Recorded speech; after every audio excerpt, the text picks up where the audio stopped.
Oke, bismillahirrahmanirrahim. Assalamualaikum warahmatullahi wabarakatuh. Ibu-ibu, bapak-bapak, semuanya dimanapun kita berada, semoga kita semua dalam lindungan Allah Subhanahu wa Ta'ala. Oke, kembali lagi kepada materi tahsin hari ini. Minggu lalu atau bahkan 3 minggu lalu kita udah mempelajari tentang makhrajul huruf. Saya rasa 3 minggu itu sudah cukup, apalagi ada yang store, terus ada perbaikan-perbaikan, ada koreksi-koreksi ya. Nah, itu sudah cukup. Mungkin kita akan latih terus. Tapi kuncinya satu untuk makhrajul huruf, benar penyebutannya, dan yang kedua huruf hijaiyahnya harus dihafal agar lebih mudah pada saat kita membaca Al-Quran. Nah, kita akan masuk ke tajwid yang kedua, materi yang kedua, yaitu tentang tajwid. Tajwid. Nah, ibu-ibu, bapak-bapak, apa sih itu tajwid? Tajwid itu artinya adalah keindahan. Kenapa bisa dikatakan keindahan? Karena setiap orang yang mau baca Al-Quran harus indah. Dengan cara seperti apa? Dengan cara mempelajari semua hukum tajwid yang ada. Oke, tajwid yang hari ini akan kita pelajari yaitu tentang bagian-bagian tajwid hukum nun mati atau nun sukun dan tanwin. Tanwin itu apa? Fathatain, kasratain, dan domatain. Nah, oke, itu. Nah, hukum nun mati dan tanwin itu ada 4. Tapi memang kita harus bahas satu-satu. Oke, 4 itu pertama apa? Ada izhar, ada idgham. Idgham dibagi 2 menjadi idgham biguna sama idgham bila guna. Yang ketiga ada iqlab. Yang keempat baru ada hukum tajwid yaitu ikhfa, bagian dari nun mati dan tanwin. Oke, yang pertama kita akan membahas tentang huruf izhar. Nah, izhar itu definisinya apabila nun mati atau tanwin bertemu dengan huruf izhar, maka dibaca jelas. Berarti artinya izhar itu adalah jelas. Oke, huruf izhar itu ada 6. Wajib nih dihafal nih. Apa aja, kita jadi bagi 3 bagian ya. Alif ha, ain ha, ghain kha. Nah, 3 tuh. Alif ha, ain ha, ghain kha. Apabila nun mati atau tanwin bertemu, berarti setelah nun mati ini dan tanwin ini bertemu dengan 6 huruf ini, alif ha, ain ha, ghain kha, maka bacaannya harus jelas. Kita kasih contoh. Nih, man ana. Nah, nun mati ketemu huruf apa? Huruf alif. Ini huruf alif. Bacanya harus jelas. Man ana, tidak boleh mang, tidak boleh meng, nggak boleh dengung, nggak boleh sama-sama, harus jelas. Man ana. Nah, nun mati kan? Ini nun mati bertemu di depannya ada huruf hijaiyah yaitu huruf alif. Man ana. Terus yang kedua, ini huruf alif. Yang kedua kita pakai contoh tanwin. Ghasitin. Nah, kasrotain ketemu huruf alif. Ghasitin idza waqab. Bacanya harus jelas di sitin. Ghasitin, jelas. Kin. Nah, jelas. Oke, ibu-ibu, bapak-bapak, untuk contoh berikutnya silakan cari sendiri di ayat-ayat yang ada di Al-Quran, pelajari, nanti kasih tahu saya, kita akan baca bareng-bareng. Untuk yang kedua, tadi kan yang pertama kita sudah bahas tentang izhar, yaitu jelas. Nah, yang kedua adalah idgham. Nah, idgham itu artinya memasukkan. Nah, tapi idgham itu terdiri dari 2. Ada yang idgham biguna, yang kedua ada idgham bila guna. Nah, biguna, gunah itu kan artinya dengung. Maka idgham biguna adalah memasukkan dengan dengung. Nah, idgham biguna, memasukkan dengan dengung. Terus yang kedua idgham bila guna. Idgham bi, lah itu kan tidak, berarti memasukkan dengan tidak dengung. Oke, karena idgham itu terdiri dari 2, hurufnya juga beda-beda. Nah, idgham biguna ada ya, ada mim, ada nun, dan waw. Atau bisa disingkat yanmu. Terus ada idgham bilaguna. Bilaguna ada huruf lam sama ro, atau bisa disingkat juga, bisa lari. Oke, ibu paham ya, hurufnya harus dihafal nih. Bapak-bapak juga nih. Oke, kita kasih dulu contoh yang pertama. Nah, ini kita kasih contoh idgham bilaguna yang kedua. Nah, yakul lahu, yakul lahu. Ini nun mati. Nah, nun sukun nih, nun sukun bertemu dengan huruf lam di depannya tuh. Nah, yakul lahu. Nah, nggak ada dengung kan? Yakul, kul, yakul lahu, yakul lahu. Nah, tidak dengung dia. Terus yang contoh kedua, nah, contoh kedua, khairul lahu, khairul laka, khairul laka. Nah, domah tain dia termasuk tanwin, bertemu, nah, bertemu dengan salah satu huruf idgham bilaguna. Apa di sini? Huruf lam. Nah, khairul laka. Bisa juga ini lam ini bisa berubah jadi huruf ro. Lam ini bisa jadi huruf ro juga. Itu bagian dari contohnya aja. Nah, yang kedua yaitu idgham biguna. Idgham biguna itu memasukkan dengan dengung. Ini harus dengung.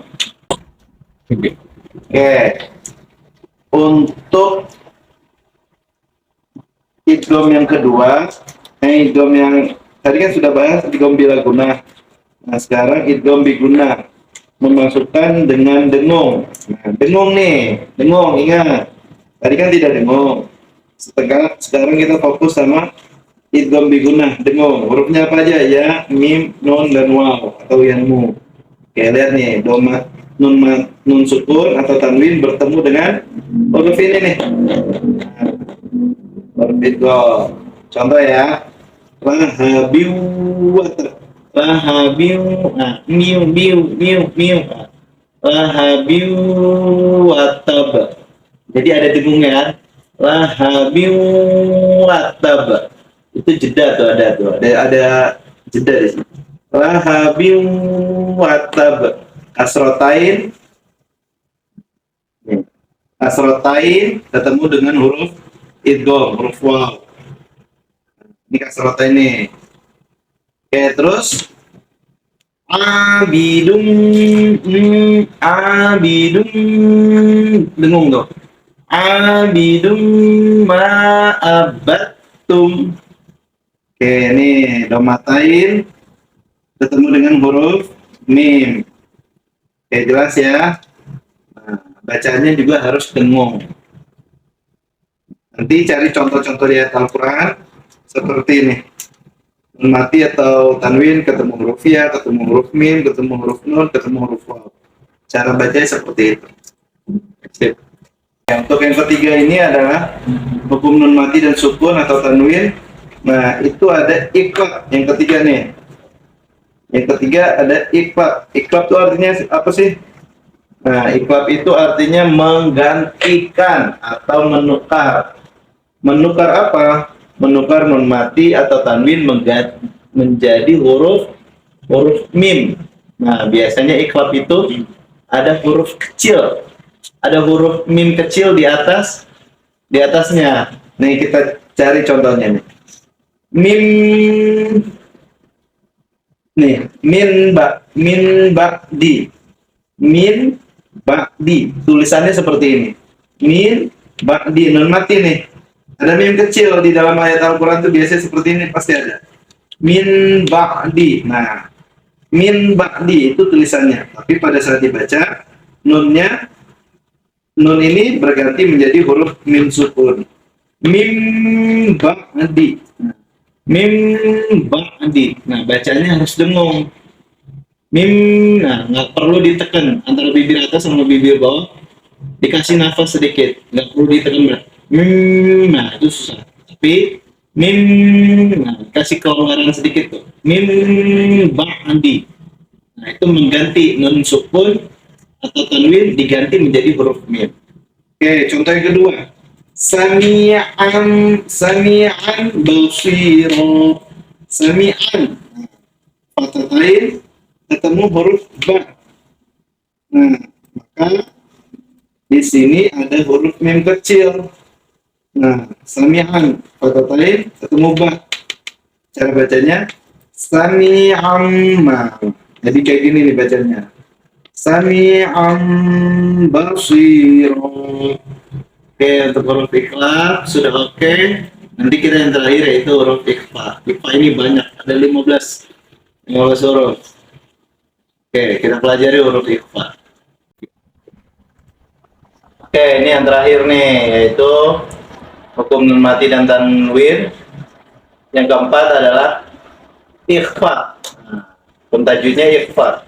Ikhfa itu artinya menyamarkan atau samar-samar. Nah, apabila nun mati atau tanwin bertemu dengan huruf ikhfa, maka harus dibaca samar-samar. Nah, huruf ikhfa itu ada berapa? Ada 15. Ya, tasajim bagi 3 cara bacanya. Tasajim, dal dal zai, sin shin shot, dot pozo, fa kof kaf. Nah, ini harus dihafal tuh dari tadi izhar, idgham, ikhlas sama ikhfa tuh wajib dihafal. Nah, kita kasih contoh nih. Ini unzila. Nah, unzila.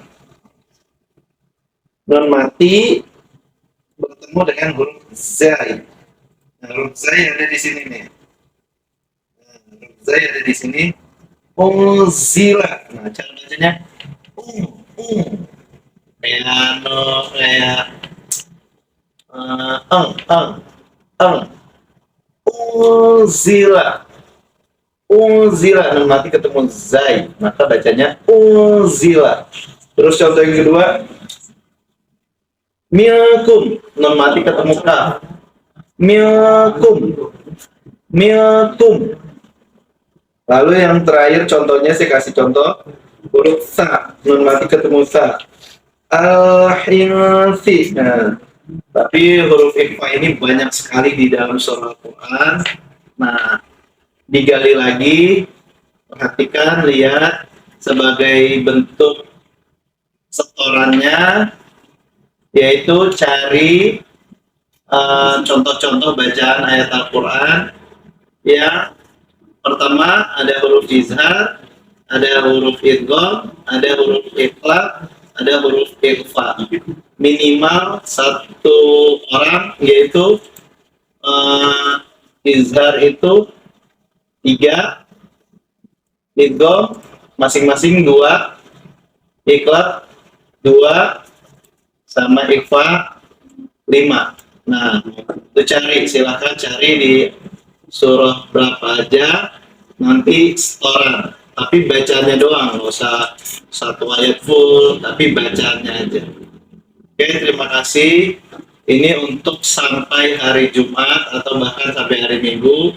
Materinya silahkan dipelajari untuk hukum nun mati dan tanwin. Mudah-mudahan kita bersama-sama bisa belajar dan memahami tajwid ini. Mudah-mudahan semuanya juga bisa belajar dengan baik. Terima kasih untuk bapak-bapak maupun ibu-ibu dimanapun kita berada. Mudah-mudahan kita selalu mencintai Allah.